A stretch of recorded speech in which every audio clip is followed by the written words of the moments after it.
The Kingdom Keepers and Amanda stood watching the animal cam, with Philby at the controls, all but Charlene, who kept vigil at the bat enclosure, her DS in hand. Philby, being Philby, had quickly located 2 cameras that served the tiger yards and a third that looked back toward the arched bridge that separated the 2 enclosures. It was this bridge that caused the C on the satellite photo. They keep tigers on either side of the bridge. Both sides have water and some trees for shade. From the bridge, you have a good view of either yard. But if she's under the sea, she's under the bridge. I don't know that that's possible. Philby started switching the cameras. Zoom back! Philby did as she asked. Amanda stepped forward, her finger pointing to the screen. The window! That's from the diary. Yes, you showed us that before, when Maybeck and I were over there. She dreamed about this place. No question about it. Willa pushed her way to a closer view of the screen. Willa pushed her way to a closer view of the screen. Zoom in on this. On what? Just do it. Philby used the animal cam's joystick to aim the camera where she pointed, a section where the wall met the dirt. Zoom in. It wasn't dirt as it turned out. Slowly, a geometric shape became apparent, a wooden hatch with grass growing around its edges. That couldn't be what I think it is. It's a trapdoor. A trapdoor in a tiger yard. Yeah, that makes sense. She's in there. Don't ask me how I know, but she's in there. Philby, what's a trapdoor doing over there? You're going to think I'm crazy. Try me. Let's say you're the person running the tigers. How are you going to get any tigers into this lower yard? He switched camera views. It showed a slowly rising hill of grass. How about trying the gate? Not in the lower yard, only in the upper yard. We know from what Wayne told us that all the animals are accounted for each morning. They're kept in barns and pens backstage. I'm thinking they probably move a couple tigers into this upper yard in the morning, then they open the hatch. It leads to a short tunnel that connects to the lower yard. Tigers are cats, so they're smart. They learn fast. He zoomed the camera to where a second hatch could be seen, this time in the lower yard. Once the first tiger's in the lower yard, they close the hatches and put 2 more tigers into the upper yard. Tigers are territorial, so this system keeps them apart. Brilliant. I don't mean to play the devil's advocate, but if they let them in the morning, then don't they let them out in the evening? So if Jess is down there, which personally I don't believe, doesn't that mean That if she's still down there at closing, then the tiger gets her for dinner. how could she have gotten down there in the first place? She could have crossed the savannah after escaping the tree trunk, jumped a wall, or entered an open gate, only to find herself facing tigers. Maybe the hatch was already open. Maybe she opened it herself. We won't know until we find her. One thing supporting this theory. If I were rigging the sound for the park, the wires would follow the path. It might make sense to have a junction box down in the tunnel connecting the yards. Workers would have a place to check the wires that's out of view of the guests and safely away from the tigers. No matter what, I think we talked ourselves into checking out that tunnel. A tunnel we don't even know exists. But there's something else to think about. The M on the satellite photo is a match with the M in the diary. So she could just as easily be hiding someplace on the M? No, I don't think so. She played that song over and over. She has to be under the sea. Then what's the M about? Well, for one thing, it's your initial. Maybeck looked as if he might stick his tongue out at her, but he resisted. In the diary, there's a blob of ink on the lower right stem of the M. That could be a mistake, or it could mean something. And I might add that everything in the diary so far has meant something. Agreed. So look where it is. Dinoland. Do any of you ever come to this park? Dinoland is ridiculously boring except for one attraction. That research thing. Dr. Grant Seeker. Dinosaur. Remember anything special about it? Only that it was really cool. Not cool. Well, yes, it's cool, but it's also cold. And it's computer controlled. Majorly computer controlled. There have to be some serious computers running that ride. The second server could be hidden among them. A good place as any. Listen to you. We don't know if any of this is for sure. No, but there might be a way we could find out.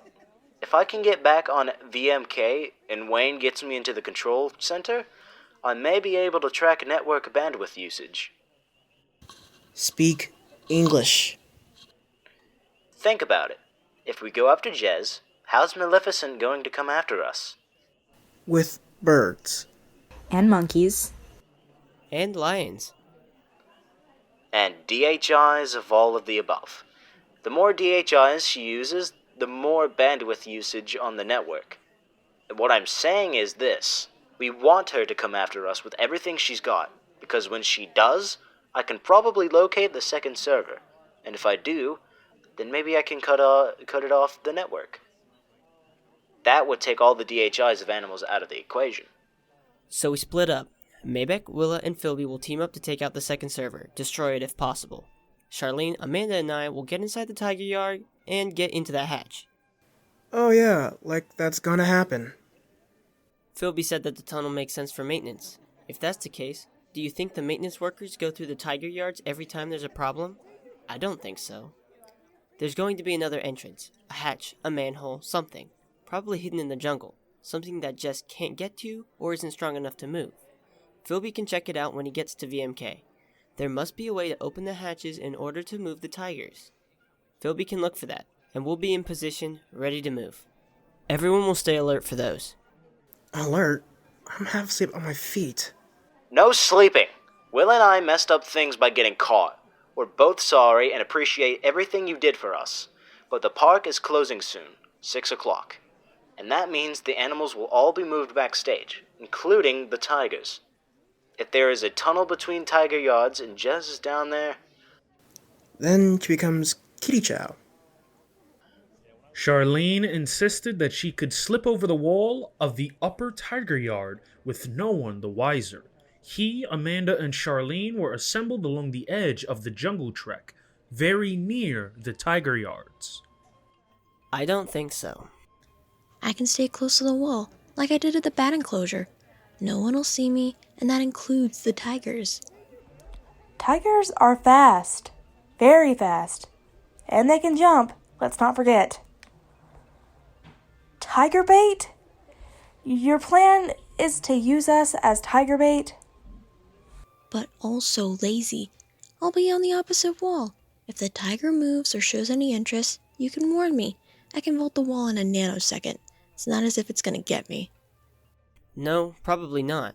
But it's also not worth the risk. At the very worst, we wait until they try to move the tigers. If we're right, they'll open the hatches at that point. Jez will get out of there. Our jobs will be to distract the tigers so Jez doesn't get attacked. My plan is to rescue Jez. At the very worst, we wait out the park's closing. Let's look for a maintenance entrance. If it actually exists, it can't be far from the bridge. Agreed. And Charlene promises not to jump the wall. I would suggest you scout the perimeter looking for other hatches, gates, or anything else we should know about. I can do that, but I can also... Don't even think about it. Amanda and Finn set off down the path toward the Tiger Bridge. At Finn's suggestion, they kept a few yards apart in case they came under attack from the overtakers. They sharpened their senses, alert to what was overhead, and all around them for anything out of the ordinary, especially monkeys and orangutans.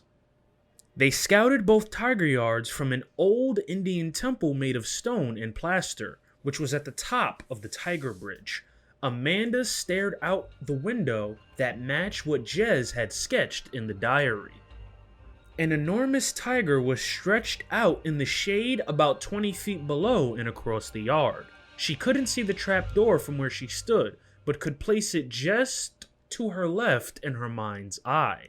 She switched sides and kept looking around. Finn patrolled the center of the bridge, also switching sides and looking into both tiger yards.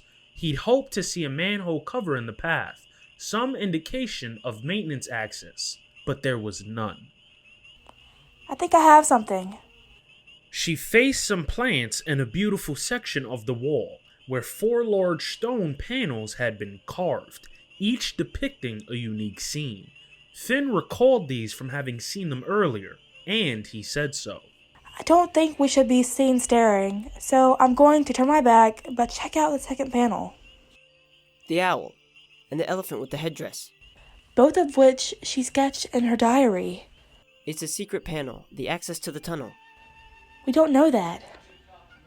Screen me. I'm going back there and looking for some kind of switch to open it.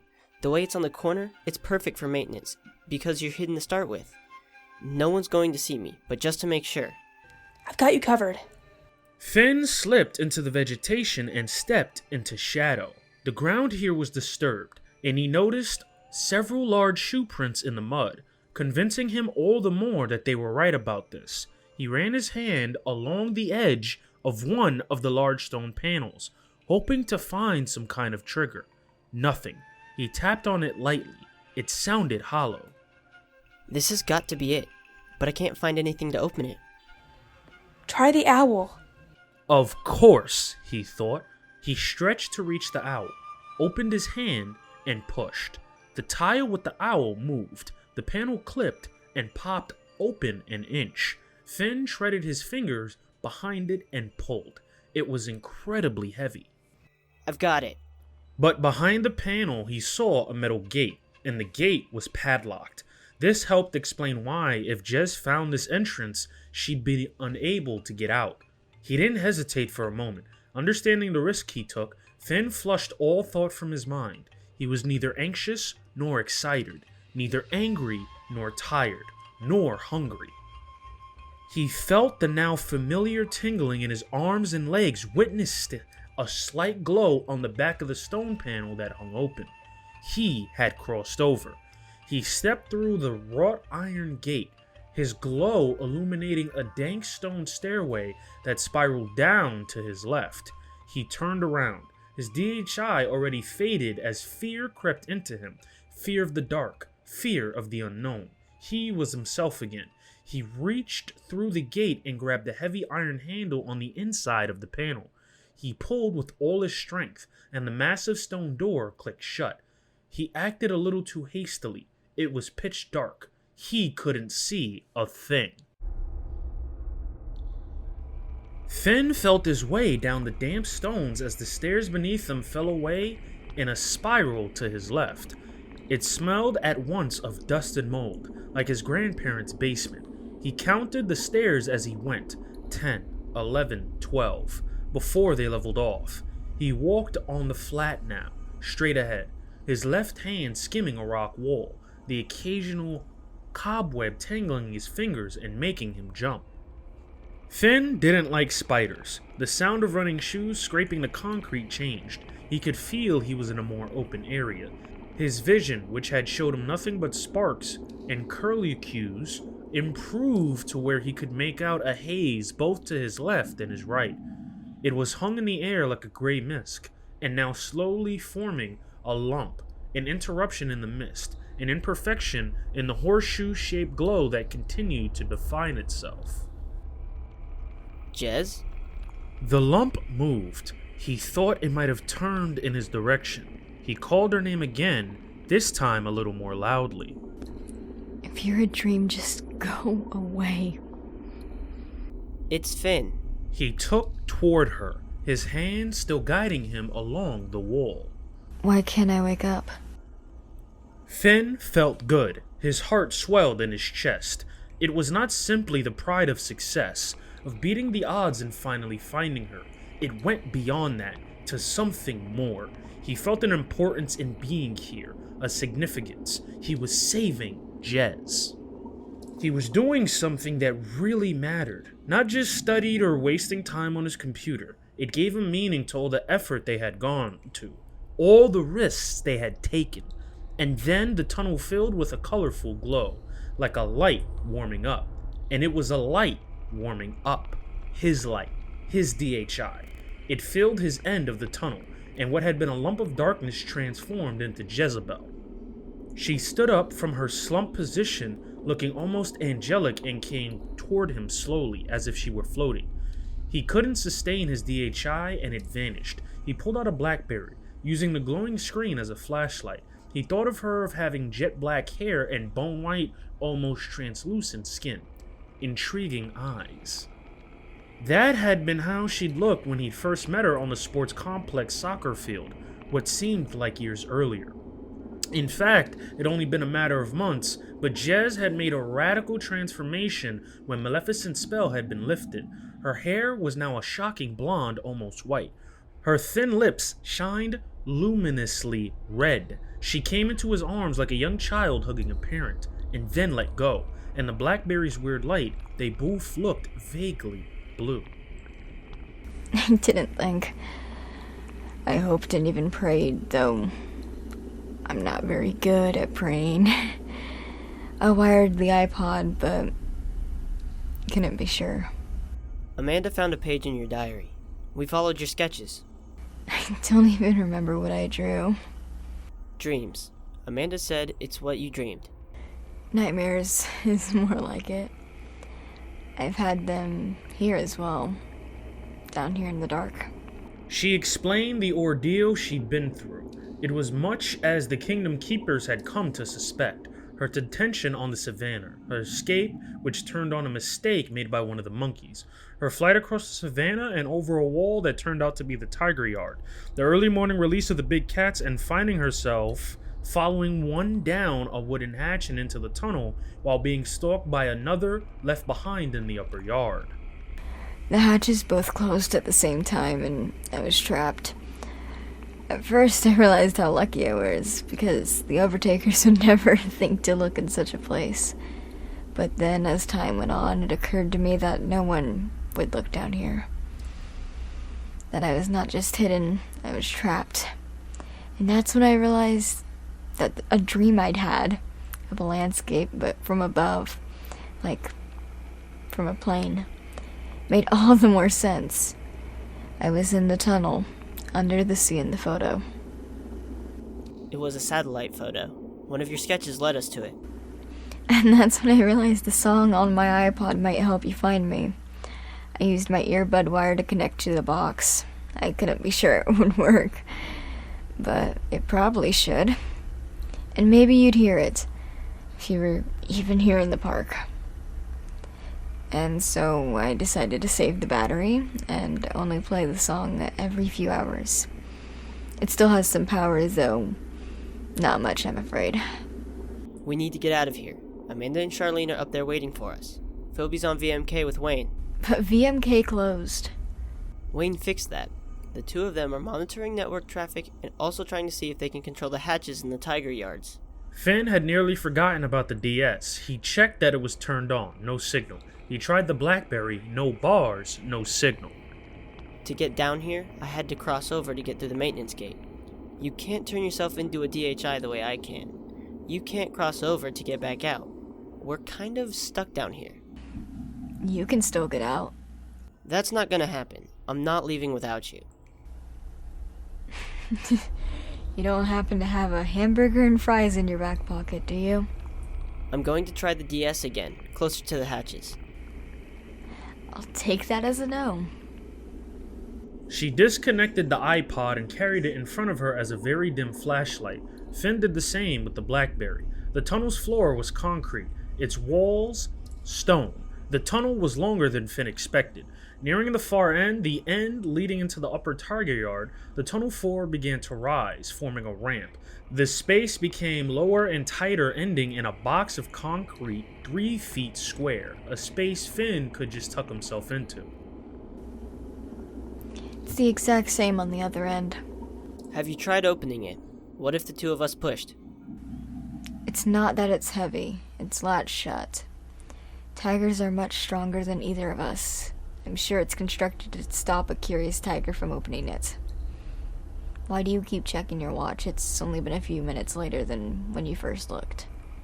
Finn already knew their situation had improved. The static in his ear had lessened. What is it? The park closes at 6. So Amanda and the others have to leave. That's not the most awful thing. It isn't just that. They move the animals, all the animals, out of the park at closing. Including the tigers. I'm afraid so. And if we're down here when they move them... Finn said nothing, but he checked his watch again. She was right. It was 5:18. He'd last checked at 5:15. Finn? I've got Jess. She's okay. Finn caught himself nodding. The DS beeped, indicating a connection. Found the virtual switch. I think I can open the hatches. Do you want me to try? What do you think? Do we have a choice? I'd rather get eaten running for my own life than trapped in a tunnel. Yeah, I know what you mean. 10 apes just entered the tiger yards. Looks like someone knows what we know. A guy saw us take the satellite photo. It's possible that the overtakers heard about it and figured out you were down here the same way we did. There are monkeys out there. Mean monkeys. Though, the orangutans are the worst. Well, that's certainly reassuring. And we're going out there. I'm not sure we have any choice. Maybeck and Willa stood guard at the Dream Vacation kiosk in Camp Mini Mickey, with their backs to Philby, who occupied the computer terminal. They kept their eyes on the crowd as well as on the jungle, acutely aware that the last attack had come quickly and without warning. Philby had his hands full. While he was negotiating an intricate set of networking cables, represented on screen by a rainbow of wires that spidered out from various network hubs to the myriad attractions, security cameras, and cash registers throughout the animal kingdom, Wayne had worked his way through the virtual schematics to find a switch he believed responsible for the tiger yard hatches. Philby had double-checked Wayne's work and, agreeing with him, had called Finn over the DS. Changed the timer. In 5 minutes, the tunnel hatches will open. 5 minutes. We'll try to knock out any DHIs. Not sure if it's possible. With Charlene's announcement that the monkeys had arrived in the tiger yards, Philby noticed that the volume of network traffic increased exponentially.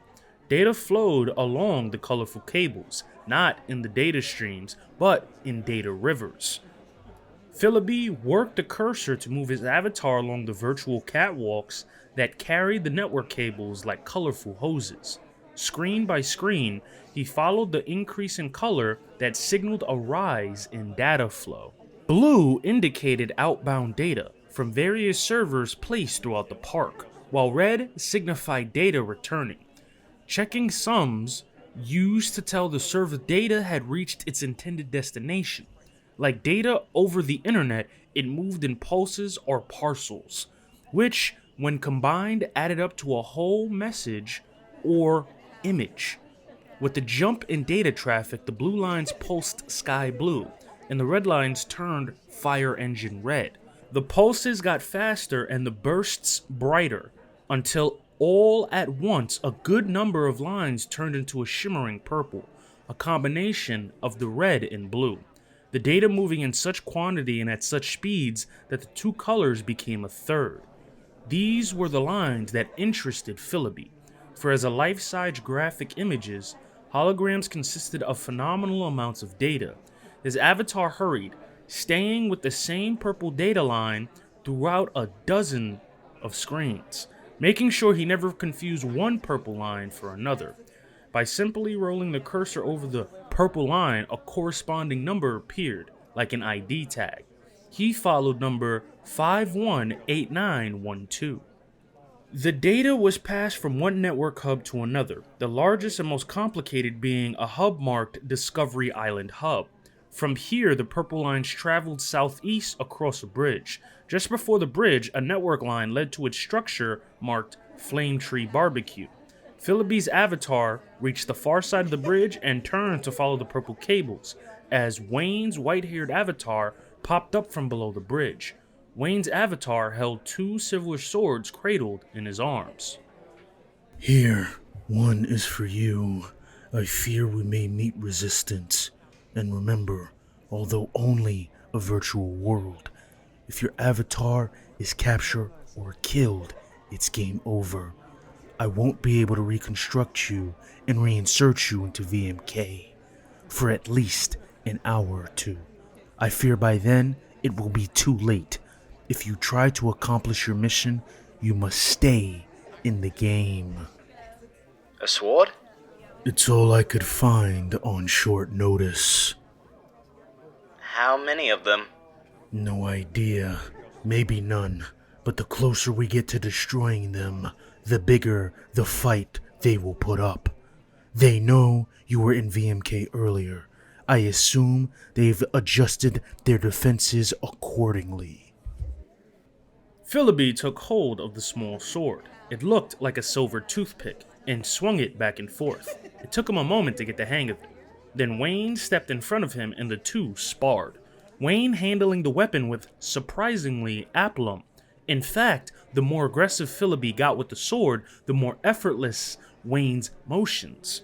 They continued to duel, Wayne's avatar dancing circles around Philby. Then Philby held his sword to his chest and typed a message. You've done this before. A little, perhaps. More than a little.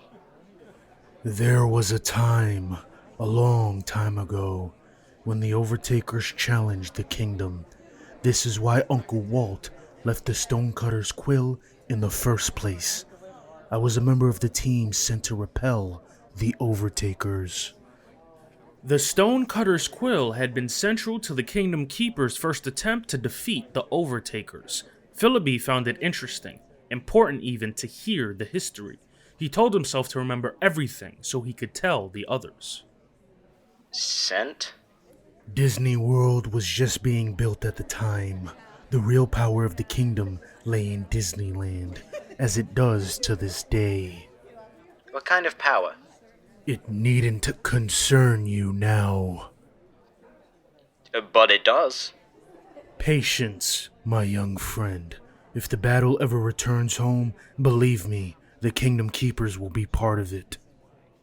You were a swordsman? We learned many defenses. The sword, but one of them. Surprisingly how easy it comes back. You're doing well enough. Just remember, it is double-edged. It cuts just as easily on the backswing. Conserve your energy and always swing in both directions. I'll try. It is all that can be asked. Now let's be off. Together they continued along the catwalks, up and down staircases, always following the pulsing purple cables. A group of cables ran to the right. Philby stopped to examine them.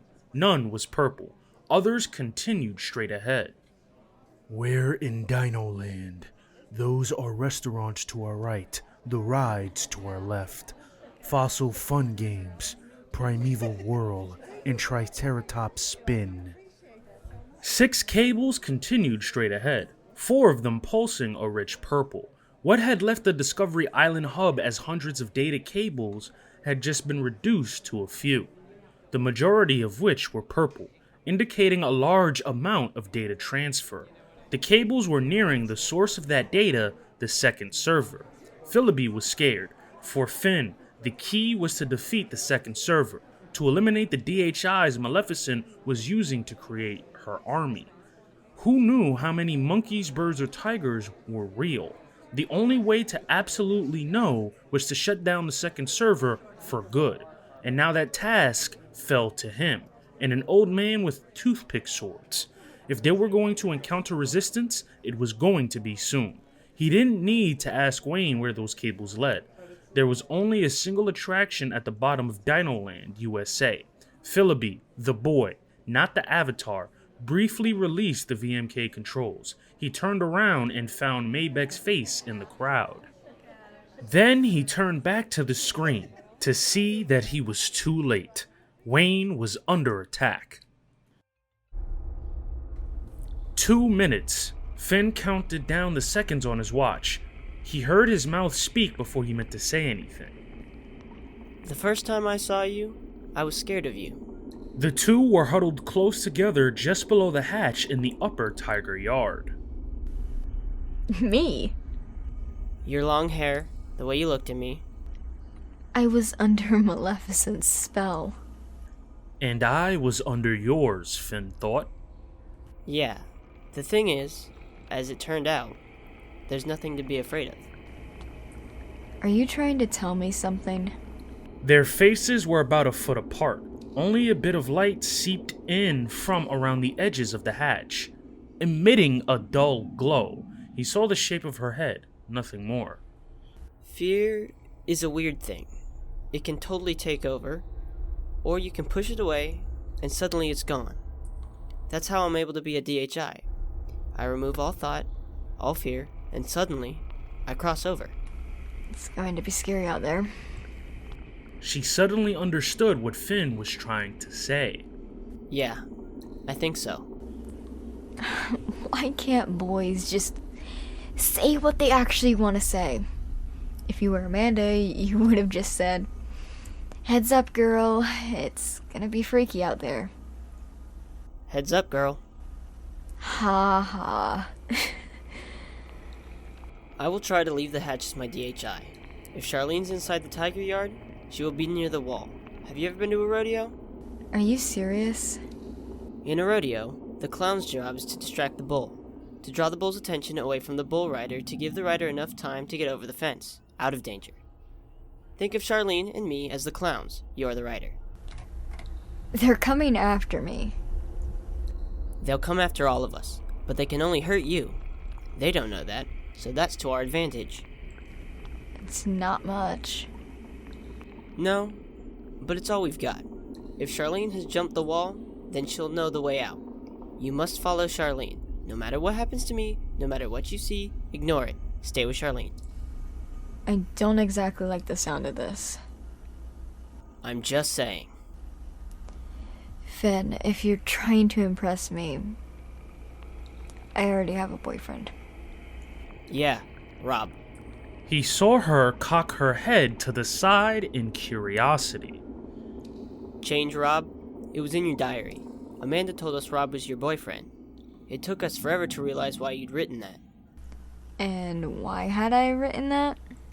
It's an anagram for Chernobog. Like the guy in Fantasia? The same. We think he's Maleficent's boss, or king, or whatever you call it. Superior? Whatever. He's the one in control.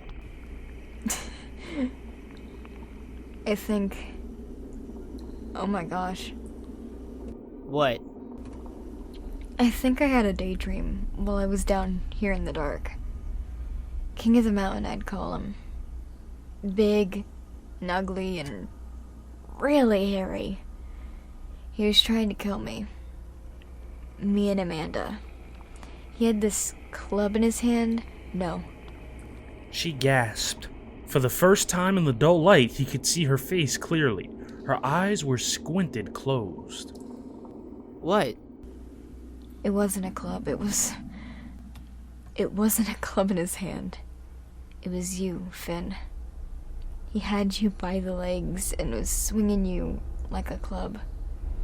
Finn knew the strength of Jess's dreams. He found it hard to breathe, his chest tight, his throat dry.